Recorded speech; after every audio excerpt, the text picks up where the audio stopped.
Сәлеметсіңдер ме, оқушылар? Отыра қойыңдар. Бүгін сабақта бәріміз түгелміз ба? Түгелміз, я? Жақсы. Бүгінгі тәрбие сағатымызды бастайық. Тақырыптан көріп тұрғандарыңыздай, сенің цифрлық көлеңкен интернет-сен туралы нені біледі деген бүгінгі біздің тәрбие сағатымыз қазір басталатын болады. Ең алдымен осы аптаның дәйек сөзін айтып жіберейік. Апта дәйек сөзі қандай бізде? Өте керемет. Яғни осы бүгінгі дәйек сөзді, бүгінгі құндылықты біздің қазіргі тақырыбымызбен байланыстыра отырып, біз бүгінгі тәрбие сағатымызды өтеміз. Ең алдымен әдеттегідей тәрбие сағатын бастамастан бұрын бізде қазір қысқаша қауіпсіздік сабағы болады, білесіз, иә? Қауіпсіздік сабағының тақырыбы бізде қандай екен? Зиян келтіруі мүмкін ұсыныстарды нақты және батыл түрде қабылдамауды қалай үйренуге болады? Яғни бұл қауіпсіздік сабағының мақсаты неде? Оқушыларда жағымсыз салдардың алдын алу үшін сенімді түрде бас тарту және шекараны белгілеу дағдыларын дамыту. Бұл не үшін керек? Мысалы, білеміз, иә? Қазіргі цифрлық әлемде бізге жан-жақтан өте көп ақпарат келеді. Оның біреуі пайдалы болса, біреуі оның бізге пайдасын тигізбеу мүмкін. Мысалы, біз білеміз, иә, көбінесе қазір сілтемелер келіп жатады біздің телефонымызға, немесе өзіне ұнамайтын, өзің оны жан дүниемен қаламай тұрған кезде саған біреу бір ұсыныс айтады да, сен ол жерде не істеуің керексің? Жоқ деп айту керексің, немесе жоқ дегенді қалай батыл түрде айту керексің, және де сол айтқан нәрсені, яғни айтқан жауабына қалай қорықпай басында тік көтеріп жүруге болады. Яғни біз осы тақырыпты қазір қозғайтын боламыз. Яғни біз қазір осы тақырыпты ашу барысында 3 топқа бөлініп отыр екенбіз. 3 топқа мен қазір мысал берейін, яғни бұл жағдаяттық сұрақ. Сосын сіздер топпен кішкене ақылдасасыздар да, бастамашы және бас тартушы рөлінде 2 адам шығып соны талдасақ. Жақсы ғой, иә? Қазір алдарыңызға берілген қағазды бір оқып шығамыз. Топтың ішінен 2 адам шыға қойсын. Қорықпаймыз, бұл жерде барлығы сіздерде жазылып тұр, көріп тұрған боларсыздар. Екі бастамашы және бас тартушының рөлі сөздермен бірге жазылып тұр. Көрдік қой, иә? Жақсы, алдарымызға берілген мысалдарды бір оқып шықтық па? Жақсы, әрбір топтан 2 оқушы рөлге кіріп оқыса, сосын оны бәріміз бірге талдайық. Қай топ бастайды екен? Аха, жақсы, бірінші топ бастайды, 2 оқушы шыға қойыңыздар. Мысалға көреміз ғой, суретімді жіберіп, ешкімге көрсетпеймін. Жоқ, мен жеке суретімді ешкімге жібермеймін. Бұл менің жеке кеңістігім, және мен өзімді қорғаймын. Жақсы, бастамашы және бас тартушыны оқыдық, иә, жақсы. Енді осыны қысқаша талдайықшы. Жақсы, айта ғой, не түсіндің, нені білуге болады? Мысалы, бұл біздің интернеттегі басқа бір адаммен сөйлескен кезде осы біздің жеке өзіміздің суретімізді сұрайтын бұл жағдайда оны негізі жіберуге болмайды. Себебі ол басқа бір жерлерге оны жіберіп, мысалы телеграм каналдарға сондай жағдайлар өте көп болып жатыр. Сондай жаман жерлерге жіберіп, сосын біздің суретіміз бүкіл интернетке шығып. Дұрыс айтады, иә, оқушылар, қарасаңыздар, бізге мысалы сондай бір ұсыныс келсе, біз оған қорықпай, яғни өзіміздің жоқ дегенімізді айтуымызға болады ма екен?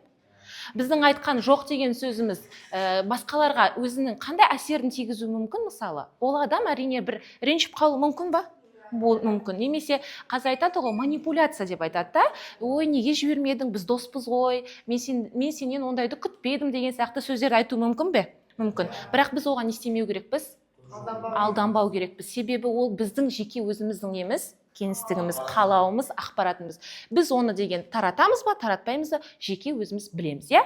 Жақсы, екінші топ дайынбыз ба? Аха, жақсы, екінші топтың адамдары шыға қойыңыздар. Сен бір сыныптасының құпиясын білесің ғой, 10 топқа жазып жіберейік, қызық болады. Жоқ, мен ондай істемеймін. Бұл басқа адамның орнына нұқсан келтіру. Сенің орнында болсам, мен де ондайды қаламын. Жақсы, қысқаша оқылған бастамашы және бас тартушының рөлін түсіндіңіздер ме? Аха, бұл жерде байқасаңыздар мынандай нәрсе айтылады, иә? Суретті общий чат деп айтады ғой, немесе барлығымыз отыратын жалпы чатқа жіберейік деп сұрағанда, жоқ, олай жасамайтын еді, мен сенің орныңда болсам деп өзінің де ұсынысын істеп тұр, білдіріп тұр. Яғни, біз қандай жағдай болса да, жоқ деген сөздің артынан ол адамды бәлкім ренжітіп алмау үшін бекен, немесе өзінің ойында айту үшін де бұл жерде бізде не болады? Уақыт болады. Яғни, біз деген сенің орнында мен бұлай жасамас едім, немесе мен бұлай жасай алмаймын, себебі деп өзінің де ненді айтып кете аласың, позицияңды, ойынды айтып кете аласың. Ол үшін сен ешкіммен қысылмау керексің. Жақсы. Үшінші топ. Қарашы, бір сайтта тегін ойындар мен бонустар бар екен. Тек мына сілтемеге кіріп, өз атыңды жазсаң болды. Жоқ, ондай сілтемелер сенімді емес. Ол мен деректерімді ұрлау мүмкін. Жақсы. Үшінші топтың мысалын оқыдық, иә. Енді осы туралы қысқаша не айта аламыз? Сілтеме туралы айтылды. Сілтемені біз деген күнделікті өмірде көріп жүрген болармыз, иә. Қазір танымайтын номерлерден бізге сілтемелер келеді де, не деп айтады? Сен осындай ұтып алдың. Немесе өзінің сыйлығынды алу үшін осы сілтемеге тағы не айту мүмкін ол жерде? Сені қызықтыратындай бір жаңалықтарды айту мүмкін. Сосын сен оған қызығып кетесің да, танымайтын номерден келген сілтемеге кіріп, өзінің дерегіңді толтырып, өзінің цифрлық ізіңді несе мүмкінсің, қалдыру мүмкінсің. Бұл қауіпті ме, қауіпсіз бе? Қауіпті. Сондай уақытта жоқ деп айтудың қандай жолдары бар? Қалай айтатын едіңіздер? Тағы қандай мысалдарды келтіруге болады? Жаңағы мысалдан бөлек кімнің қандай ойы бар? Бізге бейтаныс адам жіберсе сондай сайтында, біз оны дереу блоктай аламыз, ал егер де досымыз жіберсе, ол не үшін деп оның барлығын сабағымыз керек. Айта ғой. Егер де бізге сондай да сілтемелер немесе сайттар жіберсе, біз міндетті түрде оған келіспей жоқ деген жауап беруіміз керек. Себебі сен бүгін жоқ демесең, ертең сен оның зардабын шегуің мүмкін да, сол саған көбірек зиян келіп кетуі мүмкін. Айтатын бар ма? Жақсы. Егер де сен өз фотоңды немесе басқа бір өзіңнің жеке портретің болсын, басқа бір денені басқа адамға жіберетін болсын, бейтаныс болсын, немесе досың болсын, ол сол фотоны WhatsApp немесе қазіргі таңда жасанды интеллект арқылы өзгертіп, жалған ақпарат жасау мүмкін. Жақсы, ойына көп рахмет. Енді біз бір нәрсені түсінген болармыз, иә? Жоқ деп айту ол саналы шешім, яғни ол жерде өзінің ненді қорғайсың, жеке шекараңды қорғайсың. Ол үлкен жауапкершілік, ол деген қорқақтық емес, ол тек қана саналы шешім екенін біз түсіндік, иә? Жоқ деп айтудың үш нақты мысалы бар. Жоқ деп жай ғана қысқа қайтарамыз, немесе жоқ деп айтқаннан кейін оның міндетті түрде себебін түсіндіреміз, яғни мен жоқ оған келісе алмаймын, себебі деймізде өзіміздің немізді айтамыз, себебімізді қысқаша түсіндіріп айтып кетеміз, одан қала берді өзіміздің ұстанымымызды да, және ол ұстанымды басқаға да өзіміз не істеп кетеміз, айтып кетеміз. Яғни мен сенің орныңда болсам, осылай жасайтын едім, немесе жасамайтын едім деп қысқаша қайырамыз. Сонымен қауіпсіздік сабағында жоқ деп айтудың мағынасын түсіндік пе? Түсіндік. Қауіпсіздік сабағы сіздерге деген пайдалы болды ма? Пайдалы болды. Жақсы. Енді қауіпсіздік сабағымыз аяқталды, одан кейін біздің жаңағы тақырыбымызға көшейік. Біздің тақырыбымыз қалай аталатын еді? Цифрлық көлеңкен, иә. Жақсы. Тәрбие сағатының мақсаттарына қысқаша шолып өтейік. Оқушылардың цифрлық сауаттылығын арттыру, интернеттегі және деректердің қауіпсіздігі мен жеке кеңістіктің маңызын түсіндіру, саналы, жауапты және әдепті интернет қолданушы болуға тәрбиелеу. Біздің дәйек сөзімізбен байланысты, яғни құндылыққа байланысты, отанын сүйген адам өз ісіне жауапты, желідегі мәдениетті азамат болып қалыптасады. Яғни біз қазір тақырыптың соңына дейін осы желідегі жауапты мәдениетті азамат рөліне ораламыз. Жақсы ғой, иә? Енді ары қарай жалғастырайық. Мынандай сұрақ. Егер сенің телефоның сөйлей алатын болса, ол сен туралы не айтар еді? Бұл жерде еркін жауап, қандай жауап айта алар едіңіздер? Мысалы, егер мен телефон сөйлей алатын болса, мен телефон демалдыр деп айтатын еді. Саған телефоның мені демалдыр деп айтатын, иә? Сен көп қарайтын болып тұрсың ғой, солай ма?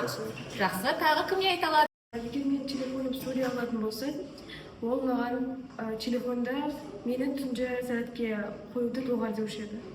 Сенің телефонды көп қарағаның соншалы, телефонды күні бойына зарядкаға қойып уақытың жоқ, тек қана түнде ғана қоятын болып тұрсың. Солай ма?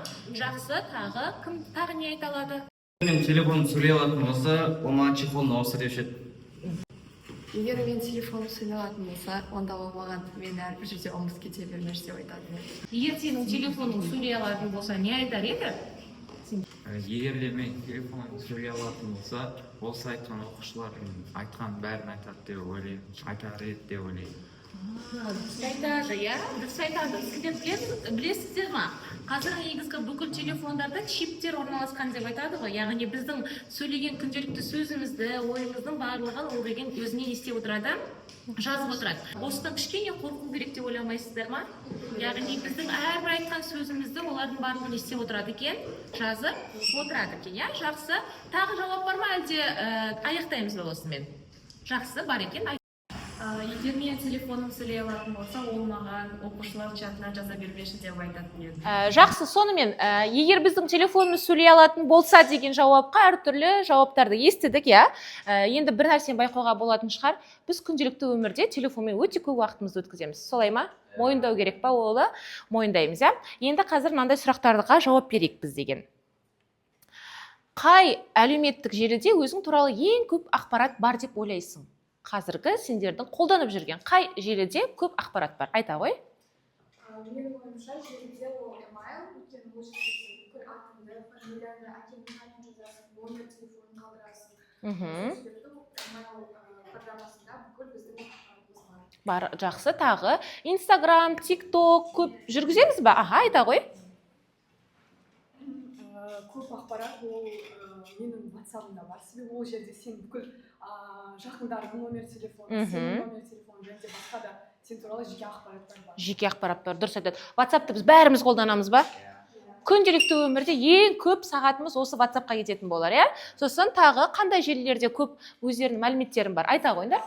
Instagram-да сурет бар, дұрыс айтады. Stories деп айтып жатамыз, иә? Пост жазамыз, комментарий жазамыз, лайк басамыз. Сосын тағы қай жерде бар сізде? Instagram-да, аха, жақсы. Менің ойымша бүкіл сайттарда, бүкіл желілерде сен туралы, сен тіркелген бүкіл сайттарда өзі туралы ақпарат бар деп ойлаймын. Барлық тіркелген жерлерде өзі туралы ақпарат бар. Дұрыс айтады, иә? Қазір тіркелетін барлық сайттарда, сілтемелерде бізден не сұрайды? Міндетті түрде телефон номері, өзінің аты жөніңді толық жаз, туған күніңді жаз, иініңді жаз деп айтады. Аха, жақсы, тағы? Мен Google-да ең көп ақпарат деп ойлаймын. Себебі қандай да бір желі болсын, ол Instagram болсын, TikTok болсын, басқа да бір WhatsApp болсын, соның барлығы Google аккаунт арқылы тіркеліп, барлығында сол аккаунтқа сақталады. Дұрыс айтады. Қазір қарасаңдар, мысалы, біреудің Instagram білмей жататын болсақ, атын білеміз, Instagram қалай тіркелгенін білмесек, Google-ға сол адамның атын жазсақ, ол бізге Instagram-ның несін тауып береді? Сілтемесін тауып береді. Байқадыңдар ма? Яғни Google бәрінен де өте көп біледі ме екен? Сонымен біледі екен. Я, жақсы. Интернеттегі әрекеттерін, яғни пост, пікір, фото сені қалай сипаттай алады деп ойлайсыңдар? Мысалы, мен өзім айтайын. Мені мәдениетті сипаттаушы деп айтатын шығар. Потому что деген дауыс қойын. Алып тастайсыз, осы жерден бастайын, иә? Мына жерден бастайын ба, или өзімді айтыватқан жерден бастайын ба? Аха. Егер мен өзімді алатын болсам, интернеттегі мен мәдениетті желі қолданушымын деп айтатын едім. Не үшін? Себебі менде 2 жылға жуық Инстаграмда жоқ, яғни мен бұл жерге еш нәрсе салмаймын, еш нәрсені деген қарамаймын, сондықтан мен ешкімге өзімнің былайша айтқанда зиянымды да тигізген жоқпын, немесе әдемі комментарийді жазып, пост салып, лайк басқан жоқпын. Сондықтан мен өзімді қазіргі таңда мәдениетті желі қолданушымын деп айтатын едім. Ал сендерші, өздерің қалай сипаттайтын едіңдер? Мысалы, ойланып қалдыңдар ма? Біреуге біреу, мысалы, жаман комментарий жазған кездерің болды ма? Болған жоқ па? Мүлдем болған жоқ, иә? Аха. Бір-бірлеріне суретті жіберген кезде, оны өсектеу деп айтады ғой, соны деген талқылаған кездерің болған жоқ па? Ондай болды ма? Болды, иә? Сосын осындай менің 10 досыма тіркел деп, адамдардың санын көбейтеміз деп, танымайтын адамдарға деген тіркелген кездерің болды ма? Болды. Лайкты деген 10-ды сонда қарамай баса берген кездерің болды ма? Ондай болды, иә, жақсы. Біз интернетте қалдырған іздер жойыла ма, әлде мәңгі сақтала ма? Ал өшіру дегенді бассақшы.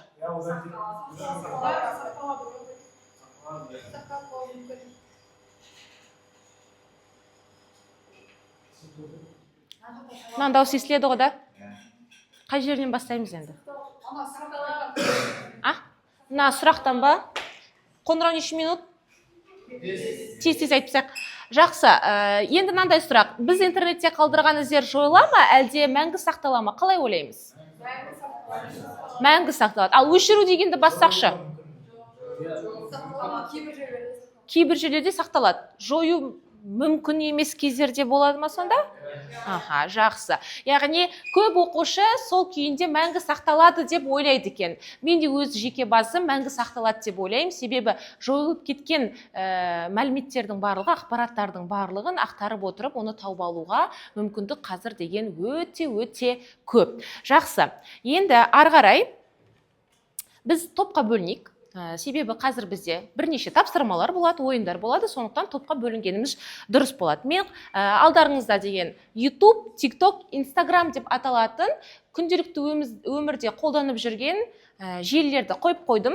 Осыған байланысты біз қазір 3 топқа бөлінеміз. Мына жерде бізде YouTube бар, Instagram бар, TikTok бар, яғни қағаздарды шығарып қойдым. Кімге қандай қағаз түседі, сол қағаз бойынша алдарында тұрған неге қосыламыз, топқа қосыламыз. Мына топ бізде YouTube, мына топ бізде TikTok, ал жаңағы 3-ші топ ол бізде Instagram. Тез алып, мына жерден бөліне қойыңдар.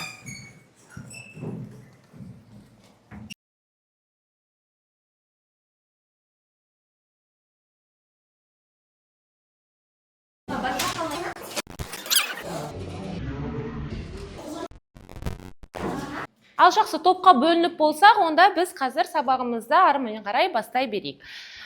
Барлығымыз отырдық па, жайғастық па? Жандағы көршілерімізді көрдік пе? Енді қысқаша бір ойын ойнай кетейік. Онлайн немесе офлайн ойыны. Мен сұрақ қоям, сосын онлайн немесе офлайн деп жауап береміз. Жақсы қоям, қатты айғайлап кетпейік. Достарымен мен бөлісесің, онлайн ба, офлайн ба? Онлайн, жақсы. Досыңды құшақтайсың? Офлайн, жақсы. Коммент жазасың, комментарий жазасың. Онлайн. Ата-анаңмен әңгімелесесің? Онлайн. Кейде онлайнда болады, жақсы. Лайк басасың? Онлайн. Сабақта сөйлесесің? Онлайнда болмайды ма? Сабақта кейде алып телефонмен сөйлесіп тұратын кездерің болады ғой, мойындау керек. Жақсы. Селфи түсіресің? Офлайн, жақсы. Шынайы күлесің? Офлайн. Кейде онлайн. Себебі біз эмодзи деп айтады ғой, сондайды көп не істейміз, қолданамыз, Жақсы. Сонымен оқушылар онлайн және офлайн ойында байқасаңыздар, біз өте көп онлайн деген сөзді айттық, офлайнға қарағанда. Яғни біз бұдан бір нәрсені біле аламыз. Біздің күнделікті өміріміздің барлығы осы телефонмен, гаджетпен көп байланысты. Яғни біз кейде өмірімізді соған бір тіреп қойғандай да сезінеміз. Солай ма? Себебі бір күнделікті жазатын нәрселеріміз бар, немесе ғаламтордан қарайтын нәрселеріміздің барлығы осы тек қана немен жүріп отырады? Онлайн телефонмен жүріп отырады, Міне, бұлардың барлығы білеміз ба? Цифрлық із екенін. Із деген сөзді түсінеміз ғой, Сонымен қарайық. Цифрлық із дегеніміз ол сенің айнан. Цифрлық із бұл сенің онлайн әрекеттерінен пайда болатын іс. Жаңағы барлығымыз онлайн деген сөзді көп айттық қой. Солардың әрекеттерінен пайда болған ізді біз цифрлық із деп атайды екенбіз. Интернетте қалдырған әрбір іс ол жоғалмайды. Жазған әр комментарий, жарияланған әр сурет, басылған әр лайк, бұлардың барлығы сенің цифрлық портретіңді жалпылама не істейді екен, құрайды екен. Ал енді қарайық, өзіміздің беделімізді қорғау туралы айтып кету керек. Неге? Себебі интернетте орын алған қателік ұзақ уақыт бойы сені ілестіріп жүре алады. Парақтамас бұрын ойлан, мұны 5 жылдан кейін көргім келе ме? Мысалы, мен айтатын едім, бір адамды сырттан көрдім, ол туралы деген бір мәліметтік білгім келді. Мен интернеттен оның адамның атын жазып қараймын, Оның Инстаграмына тап болып, Инстаграм бір қарап шыққанда салынған суреттері, жазған посттары, лайк басқандардың барлығы мен көріп отырамын ғой. Сол көру арқылы оның қандай адам екенін мен ести аламын, біле аламын. Сендерде де дәл сондай оқиға болған ба? Мысалы, сол Инстаграмға қарап не деп айтуға болатын еді? Ол оказывается емес. Ана жерден бастап қайтадан айтайыншы, Мысалы, сендерде ондай болған бе еді? Бір суретті немесе бір адамның портфолиясын дейді ғой, профилін көрген кезде, оның не нәрсемен айналысатынын, неге қызығушылығы бар екенін, әлде ол тамақ пісіреді ме, тамақ пісіргенді жақсы көреді ме, әлде ол кітапты оқығанды жақсы көреді ме екен, немесе ол баскетболға барғанды жақсы көреді ме. Біз ол туралы жалпылама ақпаратты не істеп отырамыз, біліп отырамыз. Бұны не деп атайды екен? Цифрлық із деп атайды. Енді қазір біз тақырыпқа байланысты қысқаша бір видео қарайық. Сосын сол видеоға байланысты әркім өзінің ойын айтатын болады. Жақсы ма? Иә, бүгін жақсы серуендедік. Жарайды, мені алып кетуге ағам келеді. Ол саған бүгін сабақ қарауға көмектесе ме? Жоқ, оның басқа жұмыстары бар. Кеш келетін айтты. Мен үйде жалғыз боламын. Алина, есікті ешкімге ашпа. Бұл маңызды.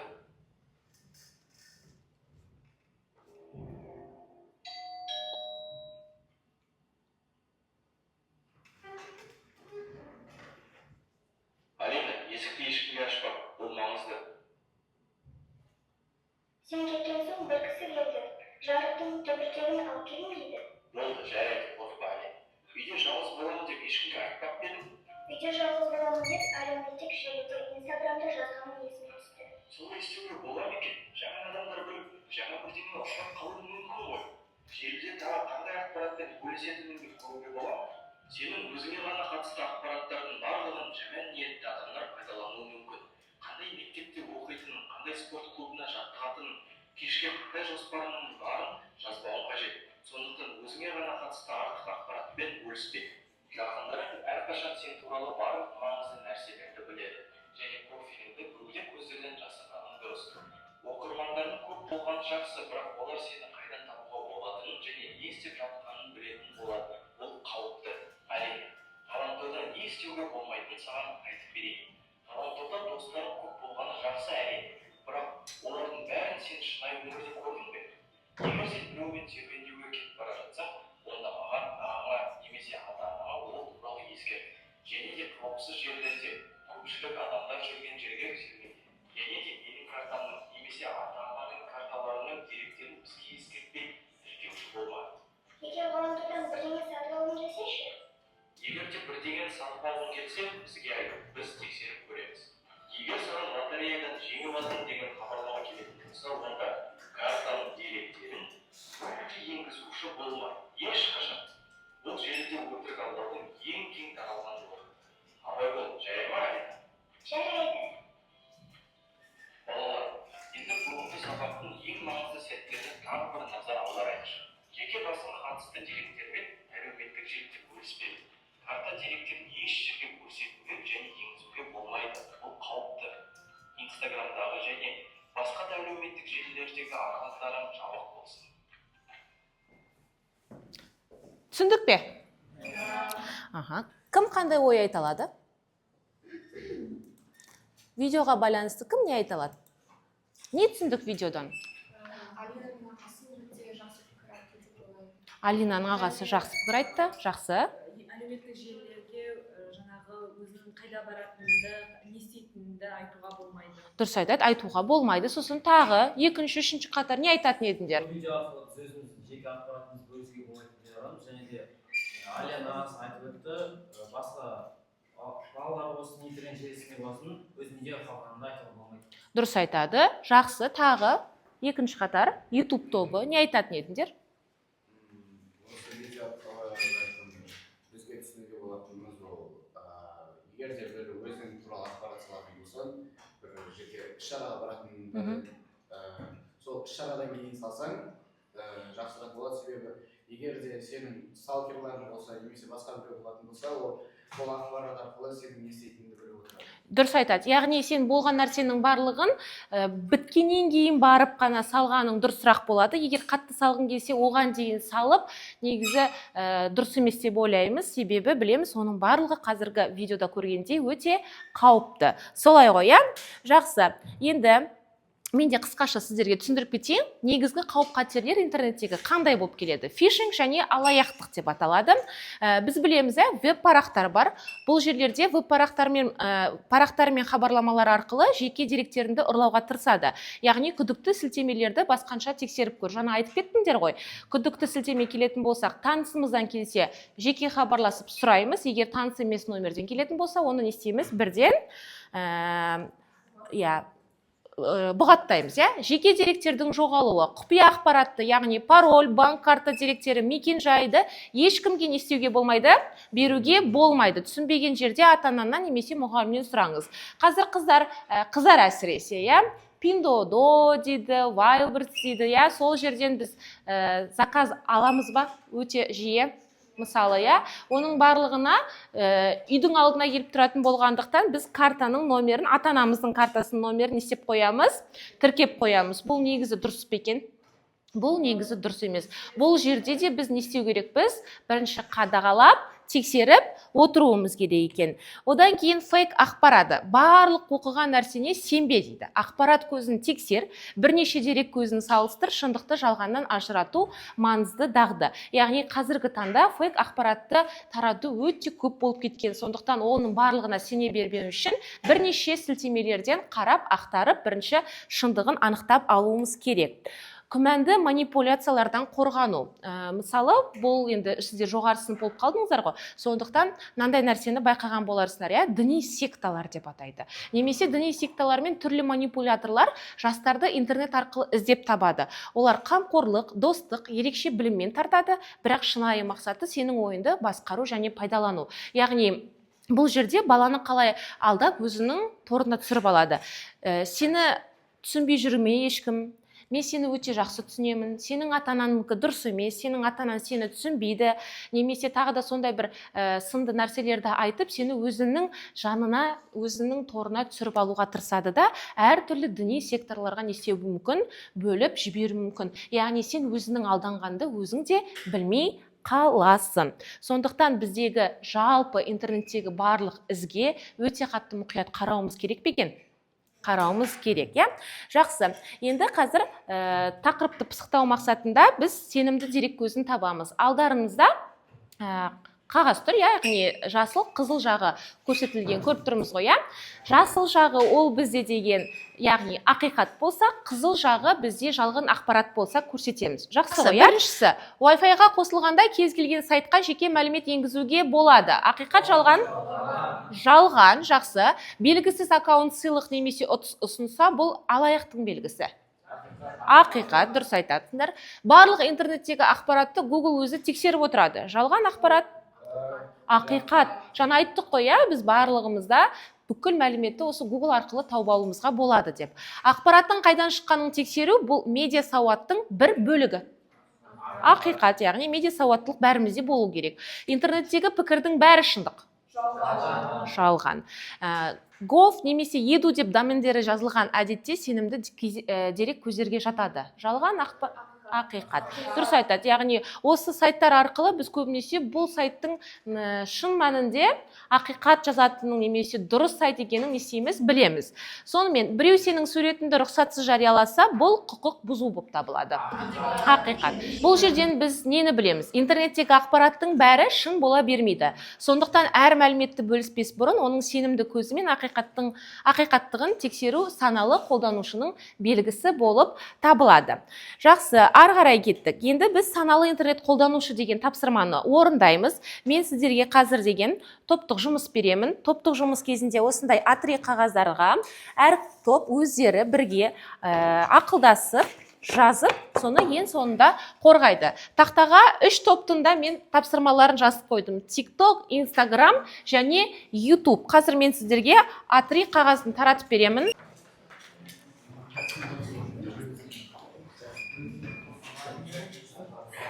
Жақсы, TikTok тобының тапсырмасын оқиын. TikTok тобы, сен қысқа видео түсірдің, бірақ досын ол кадрда рұқсатсыз түсіп қалды. Не істер едің? Яғни бұл жағдайда қауіпсіздік пен әдептілік қалай сақталады? TikTok тобы түсінікті ме? Instagram тобының тапсырмасы. Біреу сенің фотоларының астына жағымсыз пікір қалдырды. Қалай әрекет етесің және интернет мәдениетін қалай сақтау керек деген сұраққа жауап береді. Ең соңғы YouTube тобының тапсырмасы. Сен ақпараттық видео көрдің, бірақ оның шынайы не жалған екенін білмейсің. Шынайылығын қалай тексеруге болады? Фейк ақпараттың қаупі неде? Осы 3 тапсырманы қазір топпен ақылдасып 4 минуттың ішінде оны қорғауға дағдыланайық. Жақсы ма?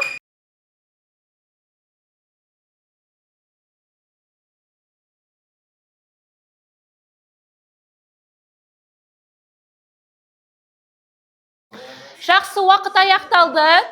Қалған топтар бір-бірімізді тыңдайық, дағдыланайық. Қай топ бірінші шығады? YouTube, TikTok, Instagram қай топ? TikTok шыға ма? Жақсы, TikTok тобынан адамдар шыға қойсын. Қалған екі топтың адамдары тыңдаймыз. Бұл жағдайда досың қарсы болса, оны кадрдан қиып тастауға болады. Екінші шешім, мүмкіндігі болса, кадрды қайтадан түсіру керек. Үшіншісі, кадрды интернетке жүктемеу. Төртінші шешім, досымен сөйлесіп, кадрды жою керек. Бесінші шешім, сәл бұлыңғыр етіп, көзге түсірмеуге болады бұны. Blur эффекті арқылы дұрыстауға болады. Жақсы, яғни TikTok тобы өте әдемі қорғады деп ойлаймын. Instagram тобы дайынбыз ба? Жақсы, шыға қойыңыздар ортаға. Эмоциямен жазба. Екіншісі әдепті түрде жауап беру қажет. Сыпайы жауап беріп, түсіністікпен сөйлесу керек. Және де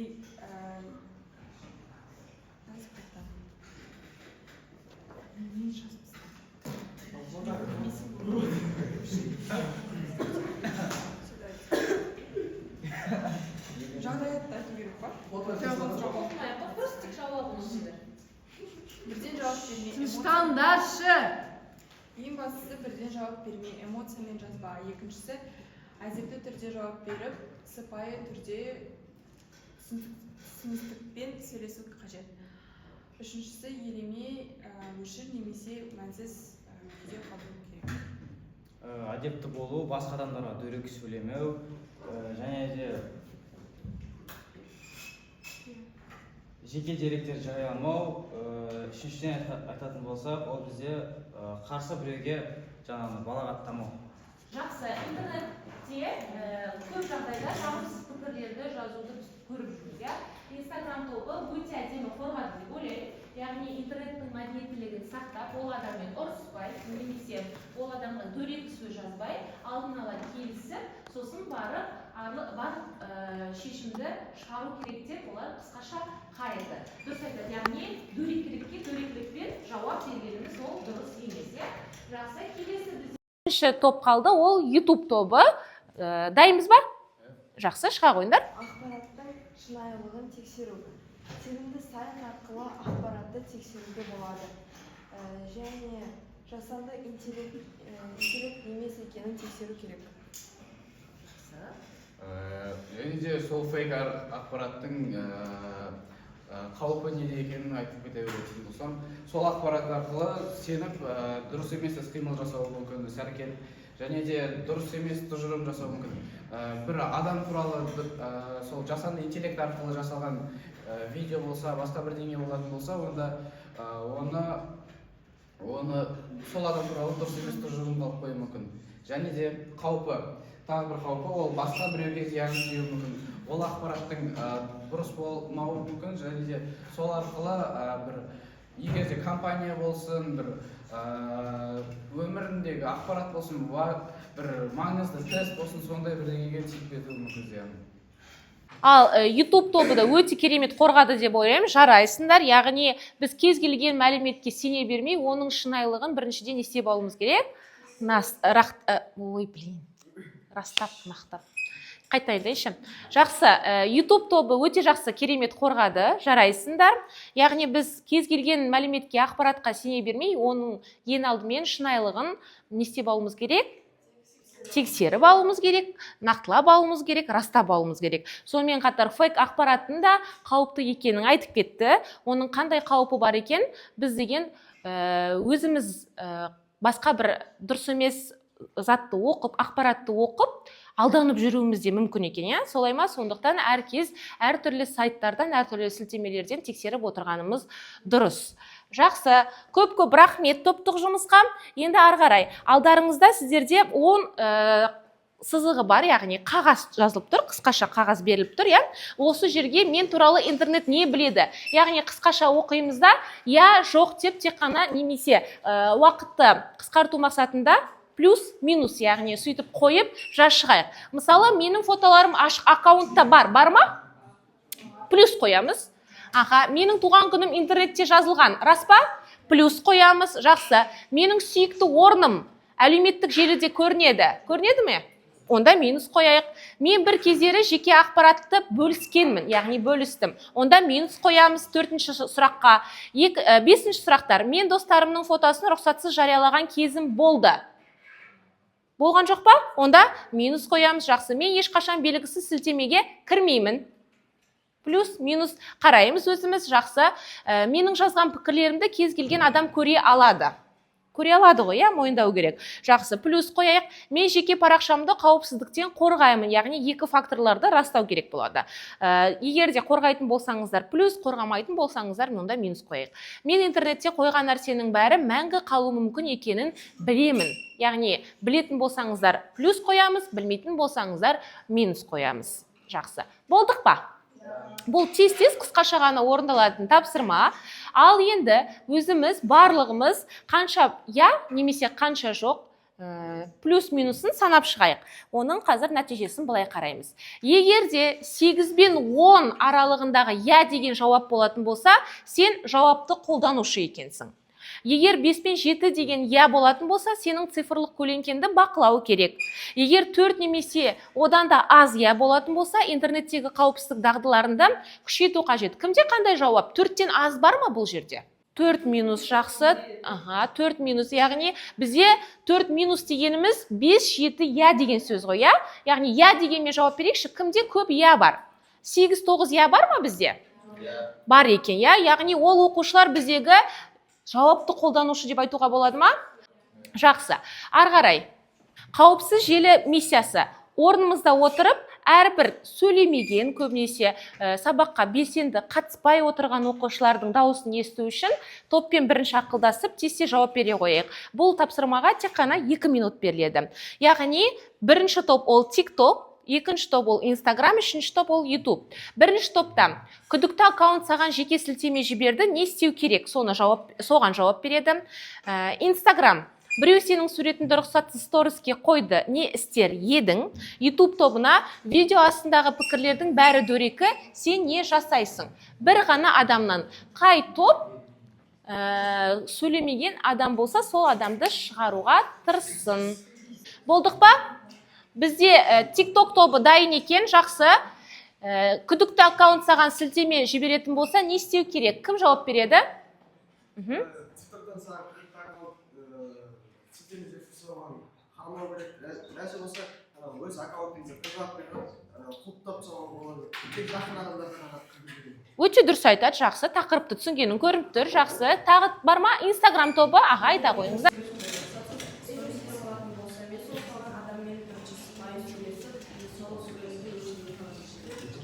YouTube тобы, сіздер қалдыңыздар, жауап берейік. Видео астындағы пікірлердің бәрі дөрекі, сен не жасайсың? Жауап. Кім жауап береді үшінші топтан?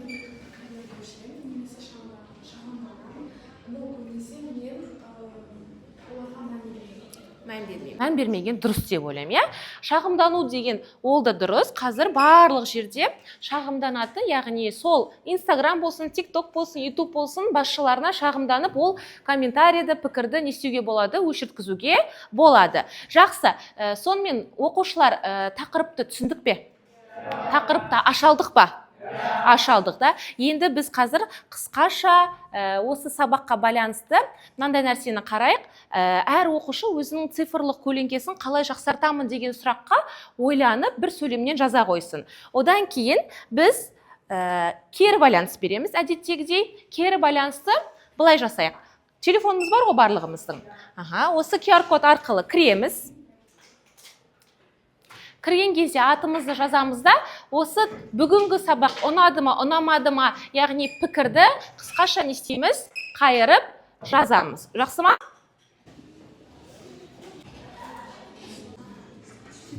Тұрмын, барлықтарыңыздың кері байланыстарыңызды. Айназ айтады, маған бүгінгі сабақ қатты ұнады, және бүгінгі сабақтан әл жазып жатыр екен. Жақсы. Қалғандарым жазайық. Астында да көріп тұрмын. Алихан жазып жатыр екен. Бүгінгі сабаққа байланысты. Амина, бүгінгі сабақ өте керемет, өтті деп жазып жатыр. Ұнады сабақ дейді. Барлығымызға ұнады ма екен? Ұнамаған оқушылар бар ма екен? Қарап шығайын. Бүгінгі сабақта бәрі керемет өтті дейді. Өте керемет, мындай смайлик жіберген.